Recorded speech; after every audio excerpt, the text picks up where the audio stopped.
Германската компанија Дермалок е победник на тендерот за набавка на терминалите за отисоци од прсти, што ќе се користа за идентификација на гласачите на предстојните локални избори.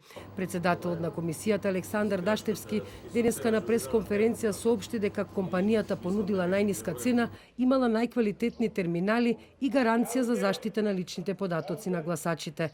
Во таа смисла тој рече дека податоците во терминалите ќе ги внесува Министерството за внатрешни работи, но немаше одговор дали истите ќе бидат врзани со системот на Министерството и дали ќе покажуваат во реално време дали некој гласал или не и на кое избирачко место го остварил своето право на глас. Гаранциите се предвидени во тендерот и може да се прочитаат во постапката во спецификацијата, така што податоците ќе се внесат од страна на МВР и после ќе се вратат назад. Така што не може да бидат злоупотребени, бидејќи ние не купуваме компанија, купуваме опрема. Така што опремата е во наша собственост. Во врска со собственоста, Даштевски немаше одговор ниту на прашањето каде и како ќе се чуваат терминалите и на кој начин ќе бидат дистрибуирани до гласачките места. Утврдени се правилата, може да се прочитаат во член 108а од законот, а за понатамошниот текст за сите детали треба да донесеме правилник, односно уредба на Државната изборна комисија, во која ќе ги прецизираме работите како треба да се одвиваат.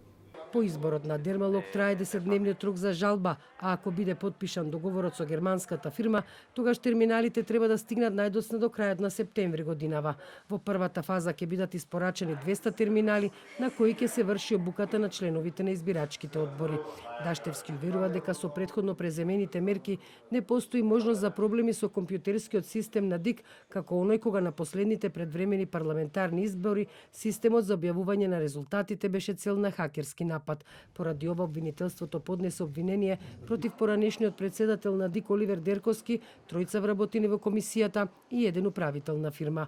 Идентификацијата на гласачите со терминали за отпечаток од прсти се воведе откако лидерите на СДСМ и ВМРО ДПМН Зоран Заев и Христијан Мицкоски на лидерска средба се договорија за измени во изборниот законник. Против употребата на терминалите за отисоци од прсти беше само ДУИ. Според политичкиот договор, локалните избори во земјава е предвидено да се одржат во втората половина на октомври годинава.